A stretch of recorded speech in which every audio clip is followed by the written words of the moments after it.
ಹಾಗಾಗಿ ಬಾಸ್ ಅಂತ ಇಟ್ಟಿದ್ದೇವೆ ಸರ್. ಥ್ರಿಲ್ಲರ್ ಮಂಜು ಸಾರು ಮಾಡಿರ್ಬೋದು, ಒಂದು ಯೂಟ್ಯೂಬಲ್ಲಿ ನಾವು ಬಾಸ್ ಅನ್ನೋದನ್ನು ನೋಡಿರೋಂಗೆ ಜ್ಞಾಪಕ ಇದೆ ಸರ್. ಅದು ಟೈಟ್ಲಿಗೆ ಅವ್ರು ಹೇಳ್ದಂಗೆ ಬಾಸ್ ಅಂತ ಇದೆ, ಅಲ್ಲಿ ನೋಡಿದ್ರೆ ಅವ್ರದ್ದು ಪೇಂಟ್ ಕೂಡ ದರ್ಶನ್ ಅವ್ರ ಸಿಮಿಲಾರಿಟಿ ಇದೆ, ಹಿಂದೆ ಜೈಲ್ ಇಟ್ಟಿದ್ದೀರಾ ಇದೆ ಅಂತ ಒಪ್ಕೊಂಬಿಡಿ ಸರ್. ಸುಮ್ಮನೆ ಯಾಕೆ ಎಲ್ಲರಿಗೂ ಲ್ಯಾಕ್ ಮಾಡ್ಕೊಂಡು ಆಮೇಲೆ ಏನೋ ಸರ್ಪ್ರೈಸ್ ಥರ ಯಾಕೆ ಹಂಗೆಲ್ಲ ಗೊತ್ತಿರೋ ವಿಚಾರನೇ ಅದು. ನೀವು ಅದನ್ನು ಸಿನಿಮ್ಯಾಟಿಕ್ ಆಗಿ ತೋರಿಸಿದ್ರೆ ಓಕೆ, ನೋ ಪ್ರಾಬ್ಲಮ್. ಇಲ್ಲ ಸರ್, ಈಗ ತಮಗೆ ಸಿನಿಮಾ ನೋಡಿದಾಗ ಸ್ಪಷ್ಟವಾಗಿ ಗೊತ್ತಾಗುತ್ತೆ. ಇಲ್ಲ, ನಾನು ಪ್ರೇರಣೆ ಅಂದ್ರೆ ಸರ್, ಸಮಾಜದಲ್ಲಿ ಆ ಥರ ಘಟನೆಗಳು ದಿನನಿತ್ಯ ನಡೆಯುತ್ತೆ ಸರ್. ಆ ಥರ ಇವೆಂಟ್ಗಳಲ್ಲಿ ಅದು ಒಂದಾಗಿರುತ್ತಲ್ವ ಸರ್ ನಿಮ್ಮ ಸಿನಿಮಾದಲ್ಲಿ? ಏನು ಸರ್?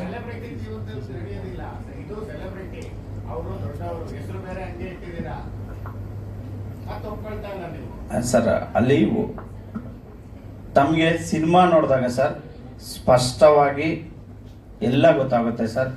ಆ ಘಟನೆಗೆ ಈ ಸಿನಿಮಾ ಸಂಬಂಧಪಟ್ಟಿದ್ಯಾ ಇಲ್ವಾ ಅನ್ನೋದನ್ನ ಸರ್.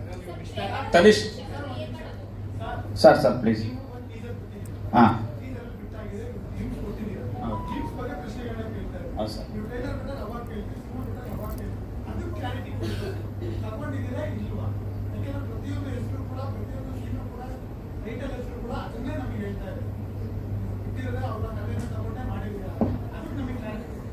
ನಡೆಯುವಂಥ ಕೆಲವು ಘಟನೆಗಳನ್ನು ಆಯ್ದುಕೊಂಡು ಸಿನಿಮಾ ಮಾಡಿದ್ದೇನೆ.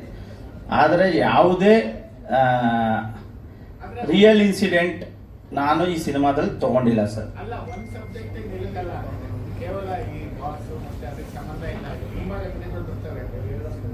ಸರ್, ಅದನ್ನ ನಾನು ಈಗಲೇ ಹೇಳಿಬಿಟ್ರೆ ಸಿನಿಮಾದಲ್ಲಿ ಒಂದು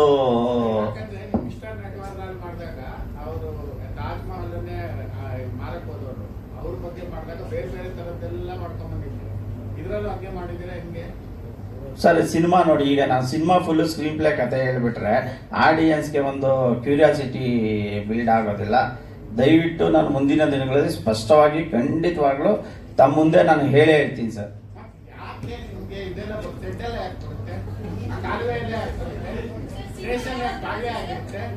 ಮೇಡಮ್, ನೆಕ್ಸ್ಟ್ ಮಂತ್ ಮಾಡೋಣ ಅಂತ ಪ್ಲಾನ್ ಇದ್ದೀವಿ ಮೇಡಮ್. ತನೀಶ್, ನಿಮಗೆ ಪ್ರಶ್ನೆ. ಈಗ ಡೈರೆಕ್ಟ್ರು ಪಾಪ ಅವರು ಆ್ಯಂಗಲಲ್ಲಿ ಎಲ್ಲ ಹೇಳ್ತಾರೆ. ಹಾಂ ಸರ್. ನೀವು ಈ ಸಿನಿಮಾ ಒಪ್ಕೊಂಡಾಗ ಅವ್ರು ಹೇಳಿದ ಕತೆ ಈಗ ನಮಗೆ ಹೇಳ್ತಾ ಇದಾರಲ್ಲ, ಹಂಗೆ ಹೇಳಿದ್ರ ಅಥವಾ ರಿಯಲ್ ಆಗಿ ಇದು ಇನ್ಸಿಡೆಂಟ್ ಅದೇನಾ ಅಂತ ಹೇಳಿದ್ರೆ ನೀವು ಕರೆಕ್ಟಾಗಿ ಹೇಳಿ. ಏನಂತ ಹೇಳಿದ್ರೆ, ಇವಾಗ ಅವ್ರು ಹೇಳ್ದಂಗೆ ಕೆಲವೊಂದು ಘಟನೆಗಳು ಮ್ಯಾಚ್ ಆಗ್ಬೋದು ಸರ್. ಫಾರ್ ಎಕ್ಸಾಂಪಲ್ ಬಾಸ್ ಅಂತ ಟೈಟಲ್ ಇಟ್ಟಿದ್ದಾರೆ. ಬಾಸ್ ಅಂತ ಇನ್ನೂ ದೊಡ್ಡ ಸ್ಟಾರ್ ಒಬ್ರಿಗೆ ಹೆಸರಿದೆ, ಅದು ನಿಮಗೂ ಗೊತ್ತದು, ಬಿಗ್ ಬಾಸ್ ಅಂತ ಇದೆ. ಹೆಸರಿಟ್ಟಿದ ಮಾತ್ರಕ್ಕೆ ಅದೇ ಸಬ್ಜೆಕ್ಟ್ ಆಗಿರಲ್ಲ ಸರ್. ಆದ್ರೆ ಸನ್ನಿವೇಶಗಳೆಲ್ಲ ಬಂದಾಗ ಏನ್ ಅನ್ಕೋಬೇಕು, ಅದೇ ಆ ಇನ್ಸಿಡೆಂಟ್ ಮೊದಲು ನೀವು ಸಿನಿಮಾ ಟೀಸರ್ ಬಿಟ್ಟಿದ್ರೆ ಅದು ನಾವು ಒಪ್ಕೋತಿದ್ವಿ. ಆದ್ರೆ ಇನ್ಸಿಡೆಂಟ್ ಎಲ್ಲ ಆದ್ಮೇಲೆ ಎಲ್ಲದೂ ಸೇಮ್ ಟು ಸೇಮ್ ಸಿಚುಯೇಷನ್ ನೀವು ಸ್ಕ್ರೀನ್ ಮೇಲೆ ತರೋದಾದ್ರೆ ಒಪ್ಕೊಳ್ಳೋದು ಹೇಗೆ? ಆಮೇಲೆ ಇದು ಒಂದು ಪ್ರಚಾರದ ಗಿಮಿಕ್ಕ, ಇದು ನನಗೆ ಬೇಕು. ಯಾಕಂದ್ರೆ ಲವ ಅವರು ಮೊದಲನೇ ಸಿನಿಮಾ ಅಯೋಧ್ಯಪುರಂ ಅಂತ ಮಾಡಿದ್ರು, ನಿಮ್ಗೆ ಗೊತ್ತು. ಅಯೋಧ್ಯಪುರಂ ಕೂಡ ಅದೇ ವಿವಾದ ಕಾರಣ ಆಯಿತು.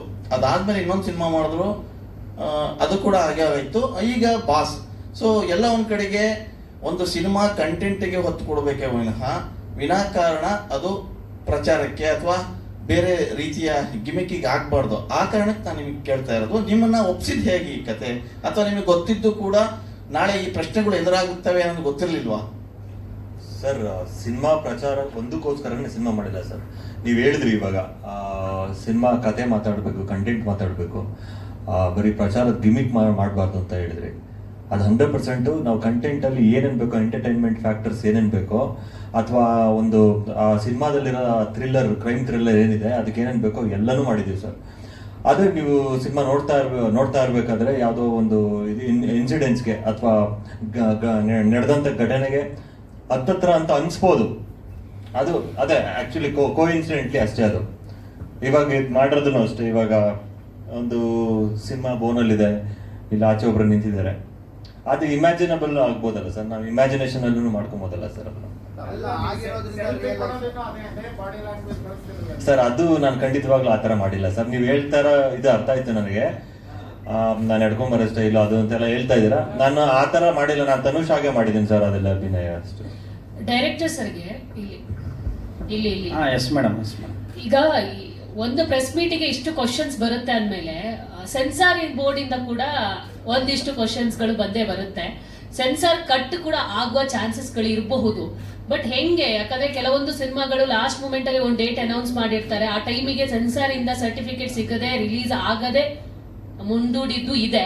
ಸೊ ಈ ಕಾರಣಕ್ಕೆಲ್ಲ ತಗೊಂಡಿದ್ದೀರಾ ಕ್ರಮ ಅಥವಾ ಮುಂಜಾಗ್ರತಾ ಕ್ರಮ ಏನಾದ್ರು ವಹಿಸ್ಕೊಂಡಿದ್ದೀರಾ, ಹೇಗೆ? ಮೇಡಮ್, ಸೆನ್ಸಾರ್ ಅವರು ಏನು ಟರ್ಮ್ಸ್ ಅಂಡ್ ಕಂಡೀಷನ್ ಅನ್ನೋದಕ್ಕಿಂತ ಅವ್ರು ಏನು ರೂಲ್ಸ್ ಅಪ್ಲೈ ಮಾಡ್ತಾರೆ ಅದಕ್ಕೆ ನಾವು ಬದ್ಧ ಆಗಿರಬೇಕು. ಪ್ರತಿಯೊಬ್ಬ ಸಿನಿಮಾ ಮೇಕರ್ ಅವರು ಬದ್ಧ ಆಗಿರಬೇಕು.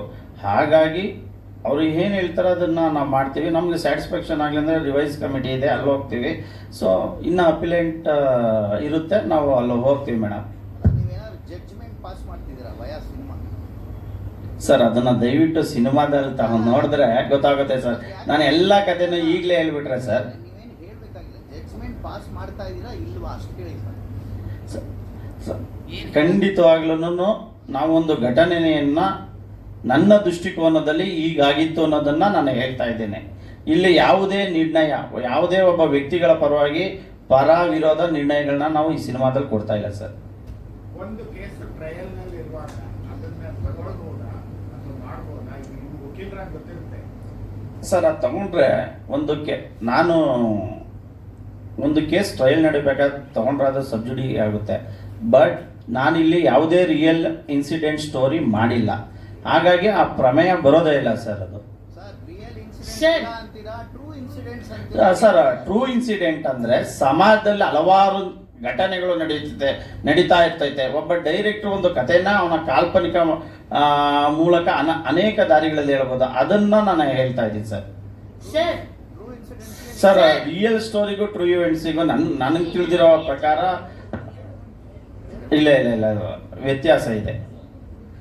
ಸರ್ ಲವ ಸರ್, ಹಾ, ಎಸ್ ಈಗ ಮೇಡಮ್. ಇದನ್ನ ಎಲ್ರು ಹೇಳೋ ಪ್ರಕಾರ ದರ್ಶನ್ ಸರ್ದು ಸ್ಟೋರಿ ಇಟ್ಕೊಂಡು ಮಾಡಿದೀರಾ ಅಂತ ಹೇಳ್ತಿದ್ದಾರೆ, ಓಕೆನಾ? Yes, madam. ಸೊ ಸದ್ಯಕ್ಕೆ ಟ್ರಯಲ್ಸ್ ನಡೀತಾ ಇದೆ. ಸೊ ನಿಮ್ ಸಿನಿಮಾ ರಿಲೀಸ್ ಯಾವಾಗೋ ಗೊತ್ತಿಲ್ಲ. ಈ ಟ್ರಯಲ್ಸ್ ಎಲ್ಲ ನಡೆದು ಸತ್ಯಮೇವ ಜಯತೆ ಅಂತ ಬೇರೆ ಕೆಳಗಡೆ ಹಾಕಿದೀರಾ. ಏನ್ ಸತ್ಯ ಆಚೆ ಬರುತ್ತೋ ಅದ್ರ ಮೇಲೆ ನಿಮ್ ಸಿನಿಮಾ ಕ್ಲೈಮ್ಯಾಕ್ಸ್ ಇರುತ್ತಾ, ಅದರ್ವೈಸ್ ನೀವೇ ಒಂದು ಕ್ಲೈಮ್ಯಾಕ್ಸ್ ಕೊಡ್ತಾ ಇದ್ದೀರಾ, ಹೇಗೆ ಏನು ಅಂತ? ಮೇಡಮ್, ನಾನು ಈಗಲೂ ಹೇಳ್ತೀನಿ, ದಯವಿಟ್ಟು ನೀವು ಆ ಘಟನೆಗೆ ನೀವು ಲಿಂಕ್ ಮಾಡಬೇಡಿ. ಇದು ನನ್ನ ಕೆಲವು ಸಮಾಜದಲ್ಲಿ ಸೊಸೈಟಿಯಲ್ಲಿ ನಡೆಯುವಂತಹ ಘಟನೆಗಳನ್ನ ತಗೊಂಡು ಮಾಡಿರೋಂಥ ಸಿನಿಮಾ. ನೀವು ದಯವಿಟ್ಟು ದರ್ಶನ್ ಸರ್ ಕೇಸ್ಗೆ ಇದಕ್ಕೆ ದಯವಿಟ್ಟು ಲಿಂಕ್ ಮಾಡಬೇಡಿ ಅಂತ ನಾನು ಕೇಳ್ಕೊಳ್ತೇನೆ. ಹೇಳಿದ್ರಲ್ಲ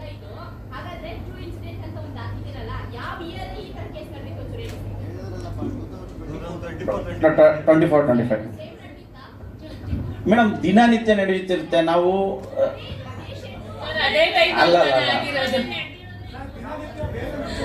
ಬೇರೆ ವಿಚಾರದಲ್ಲಿ ಸರ್. ಏನ್ ಸರ್? ಎಸ್ ಲವ ಸರ್, 24-25 ಅಲ್ಲಿ ನಡೆದಿರೋದೇ ಇದು.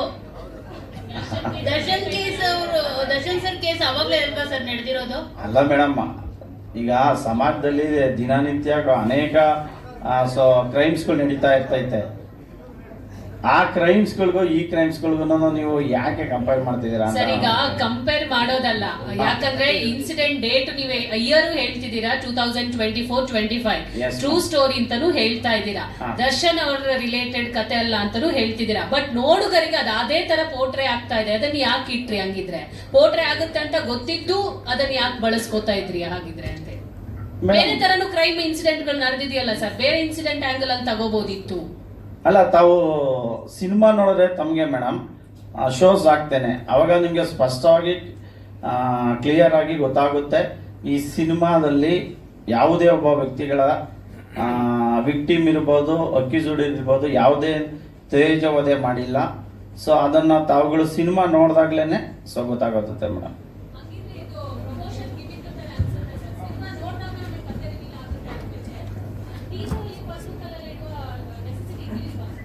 ಮೇಡಮ್, ಪ್ರಮೋಷನ್ ಒಂದು ಸೆಕೆಂಡ್ ಮೇಡಮ್.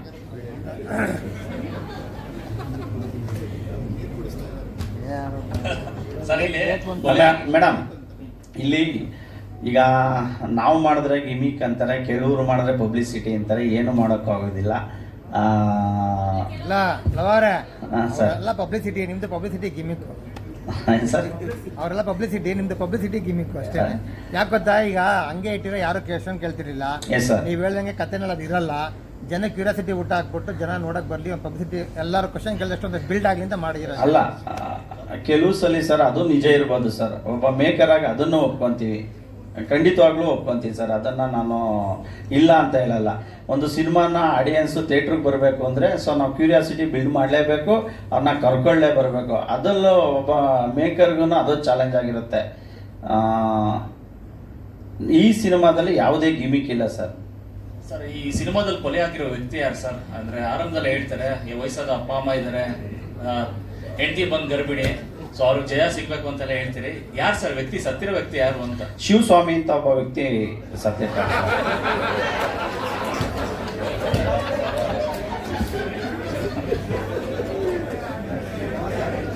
ಹೇಳಿ ಸರ್. ಯಾವ ಊರ್ ಕಡೆಯವ್ರು ಸರ್? ಏನ್ ಸರ್? ಯಾವ ಊರ್ ಕಡೆಯವರು? ಅಲ್ಲ, ಅದನ್ನ ನಾವು ಸಿನಿಮಾದಲ್ಲಿ ಹುಲಿದುರ್ಗ ಇರಬೇಕು, ಹುಲಿದುರ್ಗ. ಸರ್, ಸ್ಟೋರಿ ಎಲ್ಲಿವರೆಗೂ ನಡೆಯುತ್ತೆ? ಚಿತ್ರದುರ್ಗದಿಂದ ಬೆಂಗಳೂರುವರೆಗುನಾ ಹೇಗೆ ಅಂತ? ನೀವು ತಿಳ್ಕೊಂಡಿರಂಗೆ ನಿನ್ನ ಸಿನಿಮಾದಲ್ಲಿ ಈಗ ನೀವು ಸಿನಿಮಾ ನೋಡಿದಾಗ ಕೆಲವು ಘಟನೆಗಳು ತಾವು ಎಲ್ಲೋ ನೋಡಿದ್ದೀನಿ ಅನ್ಬಹುದು.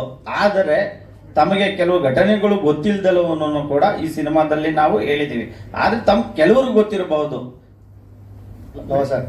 Yes sir. ನೀವು ಒಬ್ಬ ನಾರ್ಮಲ್ ರೈಟರ್ ಆಗಿ ಡೈರೆಕ್ಟರ್ ಆಗಿ ಸಿನಿಮಾ ಮಾಡಿದ್ರೆ ಬಹುಶಃ ಇಷ್ಟು ಪ್ರಶ್ನೆಗಳು ಬರ್ತಿರ್ಲಿಲ್ಲ. Yes sir. ಒಬ್ಬ ಲಾಯರ್ ಆಗಿ ಸಿನಿಮಾ ಮಾಡಿದ್ರಲ್ಲ.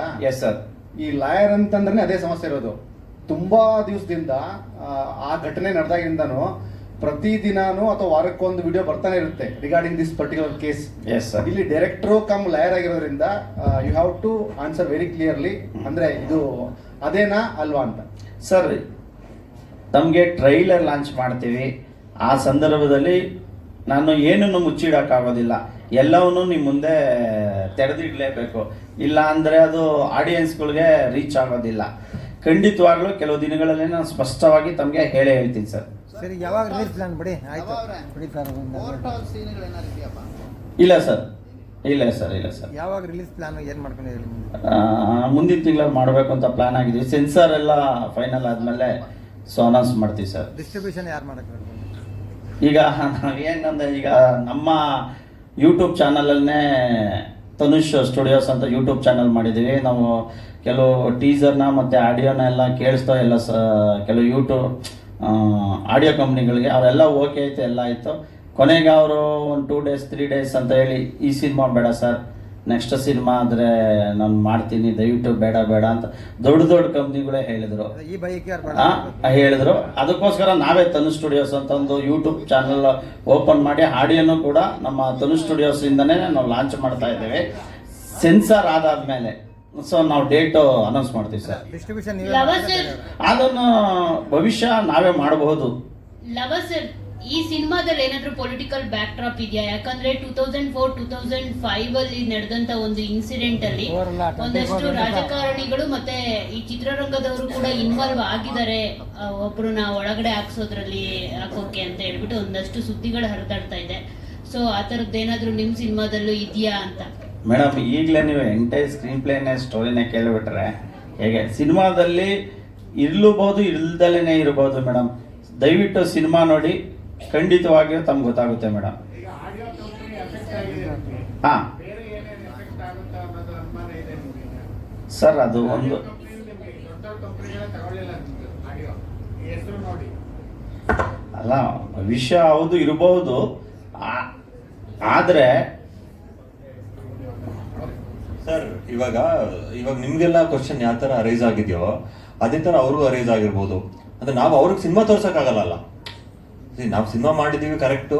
ಆಡಿಯೋ ಕಂಪ್ನಿ ತಗೊಂಡೇ ಇರೋದು ರೀಸನ್ ಏನಂತ ಹೇಳಿದ್ರೆ ಬಾಸ್ ಅಂತ ಟೈಟಲ್ ಇರ್ಬೋದು, ಅಥವಾ ಈ ಟೀಸರ್ ನೋಡಿ ಅವರು ಇದಿರ್ಬೋದು, ಅವರು ಮುಂದೆ ಏನಿರುತ್ತೋ ಸಿನಿಮಾದಲ್ಲಿ ಅಂತ ಗೊತ್ತಿಲ್ಲದಿರೋ ಪ್ರಶ್ನೆಗೋಸ್ಕರ ಬೇಡ ಅಂತ ಹೇಳಿರ್ಬೋದು. ನಾನು ರೆಗ್ಯುಲರ್ ಆಗಿ ಮಾಡೋ ಅಂತ ಆಡಿಯೋ ಕಂಪ್ನಿ ಕೂಡ ಬೇಡ, ಮುಂದಿನ ಸಿನಿಮಾ ಮಾಡೋಣ ಜೊತೆಲಿ ಅಂತ ಹೇಳಿದ್ರು.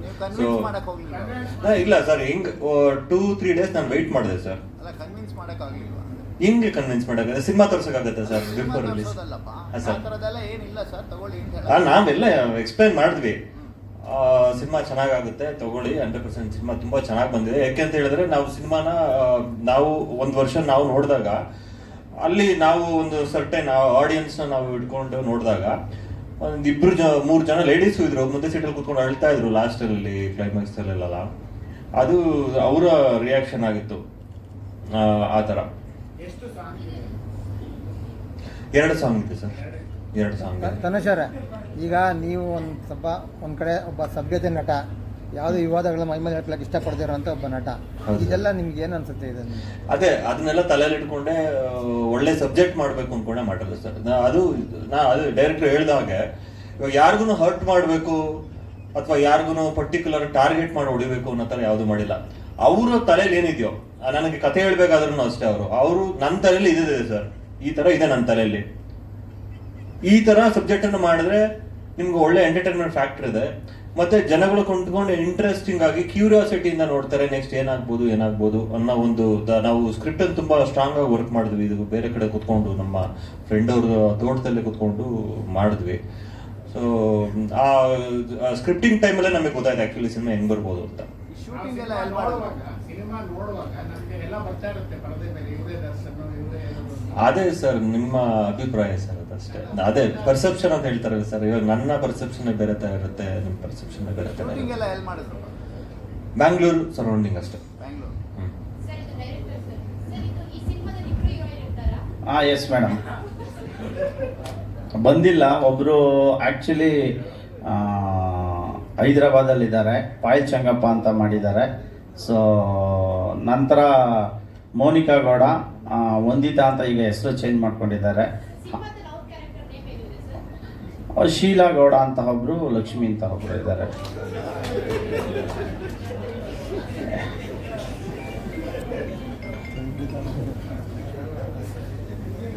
Sir thank you. ಓಕೆ, ಟ್ರೈಲರಲ್ಲಿ ಸಿಗೋಣ ಸರ್.